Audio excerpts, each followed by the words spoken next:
Hello বন্ধুরা, কেমন আছো সবাই? আজ আমি তোমাদের কাছে এক্সপ্লেইন করবো এমন একটি মুভি যেখানে তোমরা দেখবে একটি দ্বীপে 12 ভাতারি মেয়েরা বাস করে, কিন্তু এই দ্বীপে কোনো পুরুষ থাকতো না। তারা যখন প্রথমবার পুরুষ দেখে তখন তাদের এক একজনের 12টা বেজে যায়। তারা তখন পুরুষদের সাথে কি করতে চায় তা জানতে হলে তোমাদেরকে পুরো ভিডিওটা দেখতে হবে। তো চলো আর বেশি বক বক না করে গল্পটি শুরু করা যাক। গল্পে শুরু হয় 6 জনের একটি দলকে দেখিয়ে, যারা বিমানে চড়ে কোথাও যাচ্ছিল। আসলে তারা বিমানে চড়ে ঘুরতে গিয়েছিল, কিন্তু তাদের মধ্যে একজনের চোখে ইনফেকশন হওয়াতে তারা একসাথে সবাই গোয়া মারা খায়, মানে ঘোরাঘুরি বন্ধ হয়ে যায়। আর এখন তারা ব্যাক করছিল।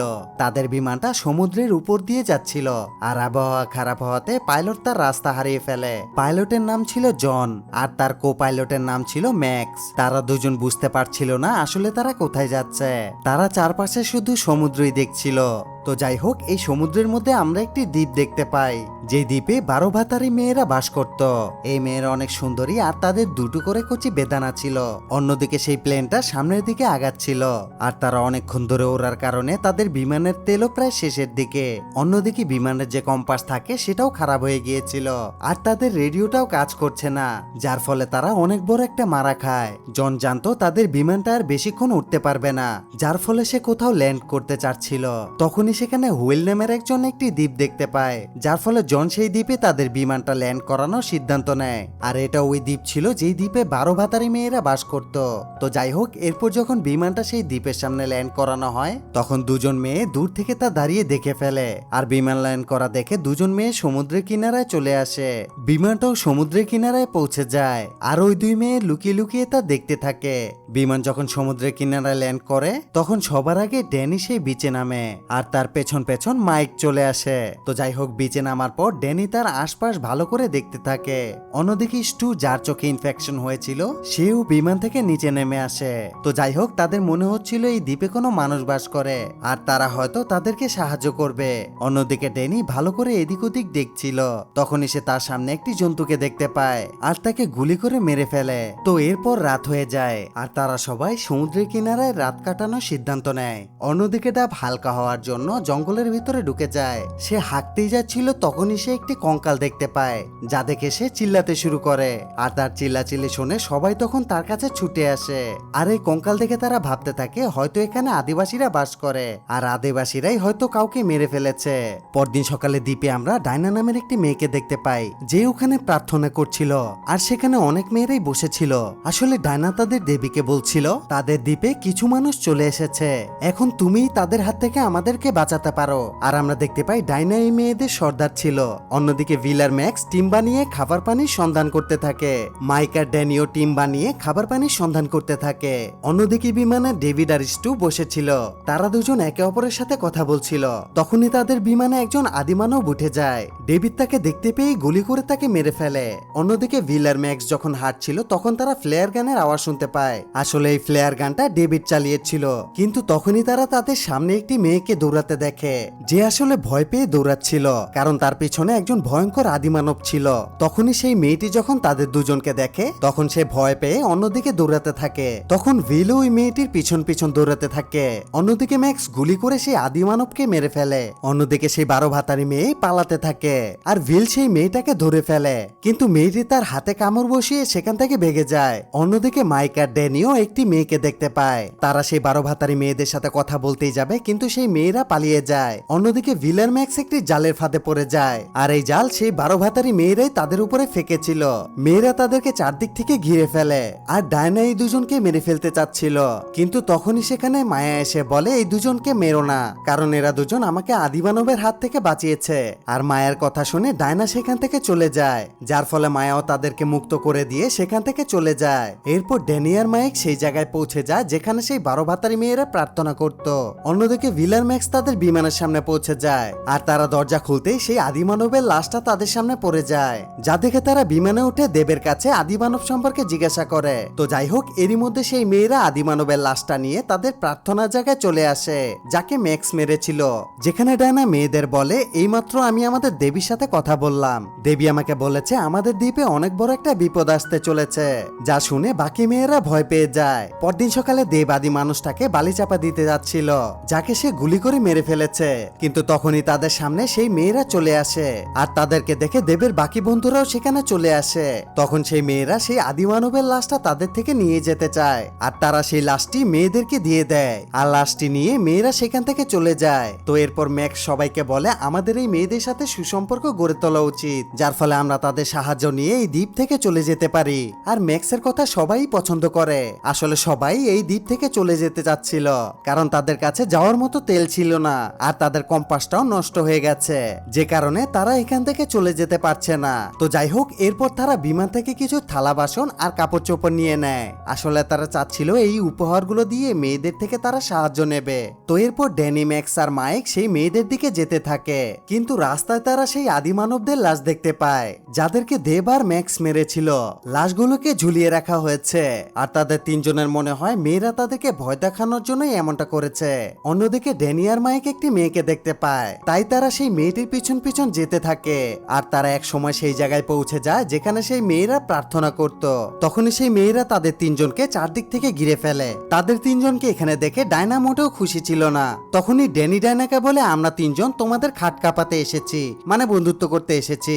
যা বলে সে তাদের সামনে থালা বাসন আর কাপড় চোপড় ঢেলে দেয়। সে ডায়নাকে বলে এগুলো সব তোমাদের জন্য। যা শুনে ডায়না বলে আমাদের এইসব জিনিসপত্র দরকার নেই। আর ডায়নার কথা শুনে তারা তিনজন চুপচাপ সেখান থেকে চলে যায়, কিন্তু তারা সব জিনিসপত্র সেখানেই ফেলে যায়। আর সেই জিনিসপত্র পেয়ে বাকি মেয়েরা অনেক খুশি হয়ে যায়। তারা সব জিনিসপত্র নিয়ে খাবলা খাবলি করতে থাকে, যা দেখে ডায়নার মোটেও ভালো লাগে না। তো কিছুক্ষণ পর আমরা মায়াকে দেখতে পাই, যে নতুন কাপড় পরে ম্যাক্সের কাছে এসেছিল। আসলে সে ডায়নাকে কিছু না বলেই এখানে চলে এসেছে, কারণ ম্যাক্স তাকে আদিবাসীর হাত থেকে বাঁচিয়েছিল। আর মায়ার ম্যাক্সকে ভালো লেগে যায়। তো যাই হোক, এরপর ম্যাক্স মায়াকে কফি খেতে দেয়। মায়া এর আগে কখনোই কফি খায়নি, যার ফলে তার কফি মোটেও ভালো লাগে না। তো যাই হোক, এরপর সব মেয়েরা প্রার্থনার জায়গায় চলে আসে। মায়া তখন সবাইকে বলে সে ম্যাক্সের প্রেমে পড়ে গেছে আর সে ম্যাক্সের সাথে খাট কাঁপাতে চায়। আর তখনই সেখানে ডায়না চলে আসে। সে সবাইকে বলে এইমাত্র সে দেবীর সাথে কথা বলে এসেছে আর দেবী আমাদের বলেছে আমাদের তাদের সাথে বন্ধুত্ব করে ফেলা উচিত, আর তাদের সাহায্য নিয়ে আমরা সেই আদিবাসীদের মেরে ফেলবো। আর আদিবাসীদের মারা হয়ে গেলে আমরা তাদেরও মেরে ফেলবো যাদের সাথে আমরা বন্ধুত্ব করেছি। আর ডায়নার এই কথা শুনে সব মেয়েরা অনেক ঘাবড়ে যায়, কারণ সব মেয়েরা তাদের সাথে বন্ধুত্ব করে খাট কাঁপাতে চায়। কিন্তু ডায়নার কথা শুনে সব মেয়েরা অনেক কষ্ট পায়, তাদের খাট কাঁপানো আর হলো না। তো যাই হোক, ড্যানি আর ম্যাক্স বসে সমুদ্রের পাড়ে কথা বলছিল। তখন দুজন মেয়ে সেখানে চলে আসে আর তাদের সাথে কথা বলতে থাকে। অন্যদিকে বিল সমুদ্রের মধ্যে মাছ ধরার চেষ্টা করছিল। তখন তাকে দেখে একটি মেয়ে তার কাছে যায়, আর যা দেখে ড্যানিও তার পিছন পেছন যায়। অন্যদিকে ম্যাক্সের কাছে মায়া একাই বসেছিল। তখনই ম্যাক্স সুযোগ বুঝে মায়াকে চুম্মা দিয়ে দেয়। চুম্মা খেয়ে মায়ার তো অনেক ভালো লেগে যায়, তাই মায়া ম্যাক্সকে চুম্মাতে শুরু করে। এদিকে দেব সমুদ্রের পাড়ে হাঁটছিল। অন্যদিকে কিছু মেয়ে মাইকের সাথেও বন্ধুত্ব করে নেয়। তাকে খাওয়াতে নারকেল গাছে এক মেয়ে উঠে যায়, আর তখনই তার চোখ সমুদ্রের মধ্যে আদিবাসীদের দিকে পড়ে। আর সেই আদিবাসীরা নৌকা নিয়ে তাদের দিকেই আসছিল, যা দেখে মেয়েটি চিল্লাচিল্লি করে সবাইকে তার কাছে আনে। এরপর সবাই মিলে লুকিয়ে যায়। অন্যদিকে সে আদিবাসীরা দ্বীপে পৌঁছে যায়, যেখানে তারা তাদের সাথীদের লাশ দেখে অনেক রেগে যায়। অন্যদিকে দেব হয়রান হয়ে সমুদ্রের পাড়েই ঘুমিয়ে পড়ে। আর তখনই এক আদিবাসী তার কাছে চলে আসে আর তার গলা কেটে তাকে মেরে ফেলে। কিছুক্ষণ পর সেই আদিবাসীরা তাদের সাথীদের লাশ নিয়ে সেখান থেকে চলে যায়। তখন সবাই বাহিরে চলে আসে, আর তারা বাহিরে এসে দেখে তাদের বন্ধুকে সেই আদিবাসীরা মেরে ফেলেছে, যা দেখে তারা সবাই অনেক দুঃখ পায়। এরপর তারা সবাই তাদের বন্ধুকে বালি চাপা দিয়ে দেয়। তো যাই হোক, এরপর জঙ্গলের ভিতরে মায়া আর ম্যাক্স হাঁটছিল। ম্যাক্স তাদের সামনে পুরনো একটি বিমান দেখতে পায়, যা দেখে তারা দুজন বিমানের ভিতরে ঢুকে চেক করতে। অন্যদিকে ডায়নার কথা মতো সব মেয়েরা তাদেরকে ঘিরে ফেলে। অন্যদিকে বিমানে মায়া আর ম্যাক্স একটি কঙ্কাল খুঁজে পায়, যা দেখে মায়া ম্যাক্সকে বলে এটাই আমাদের দেবী। আর এতদিন ডায়না আমাদের সবাইকে মিথ্যে কথা বলে এসেছে। সে বলেছিল আমাদের দেবী এখনো জীবিত আছে, আর সে তার সাথে কথা বলে। আর মায়ের কথা শুনে ম্যাক্সের অনেক আজব লাগে, আর সে সত্যিটা জানার জন্য বিমানের ভিতরে ঢুকে খোঁজাখুঁজি করতে থাকে। আর তখনই সে একটি ডায়েরি খুঁজে পায়। সে সেই ডায়েরিটা খুলে পড়তে থাকে, যেখানে লেখা ছিল কিছু বছর আগে তাদের দেশে অনেক বড় যুদ্ধ লেগে যায়, যার ফলে জীবন বাঁচাতে সবাইকে পালাতে হচ্ছিল। এরই মধ্যে সেখানে মারিয়া নামের এক সিস্টার অনাথ আশ্রমে বাচ্চাদের লালন পালন করছিল। যুদ্ধ শুরু হয়ে গেলে সে তার সব মেয়েদের নিয়ে একটি বিমানে চলে আসে। তারা যখন বিমানে ছিল তখন আবহাওয়া খারাপ হওয়ার কারণে তাদের বিমান ক্র্যাশ করে, আর এই ঘটনায় ছোট মেয়েরা বেঁচে যায়, কিন্তু সিস্টার মারিয়ার মুখে অনেক আঘাত লাগে। অন্যদিকে জাহাজের পাইলটও মারা যায়। তখন ছোট ডায়না মায়ের অনেক খেয়াল রাখতে থাকে। ডায়না অনেক ছোট ছিল, কিন্তু সে তারপরও সব মেয়েদের খেয়াল রাখতে থাকে। আর ডায়না যখন আস্তে আস্তে বড় হতে থাকে তখন সে নিজেকে তাদের লিডার ভাবতে থাকে। কিছু বছর পর সিস্টার মারিয়া মারা যায়, যার ফলে ডায়না সেই মেয়েদের লিডার হয়ে যায়। কিন্তু সে মেয়েদেরকে মিথ্যে কথা বলে। সে তাদেরকে বলে মারিয়া তাদের দেবী হয় আর সে তাদের জান বাঁচিয়েছে। এরই সাথে সে কাউকে সেই বিমানের ভেতর ঢুকতে দেয় না। সে সবাইকে আরো বলে তাদের দেবী এখনো জীবিত আছে আর সেই বিমানের ভেতরেই অবস্থান করছে, আর সে একমাত্র তার সাথেই কথা বলে। আর পুরো ডায়েরি পড়ে ম্যাক্স বুঝে যায় ডায়না তাদের সাথে চিট করছে। ম্যাক্স সেই বিমানে একটি কম্পাস খুঁজে পায়, যেটা দিয়ে তারা কোন দিকে যাবে সেটা বুঝতে পারবে।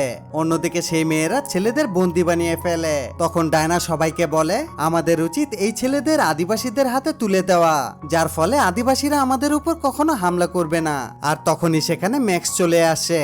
সে ডায়না সব অপকর্মের কথা সবাইকে জানিয়ে দেয়, যার ফলে সব মেয়েরা সত্যিটা জানতে পেরে ডায়নাকে সেখানে মেরে ফেলে। পরদিন সকালে সবাই মিলে সেই দ্বীপ থেকে চলে যাওয়ার সিদ্ধান্ত নেয়। আর ম্যাক্সের কাছেও একটি কম্পাস ছিল, যা দেখে তারা বুঝতে পারে পাশেই আরেকটি দ্বীপ আছে।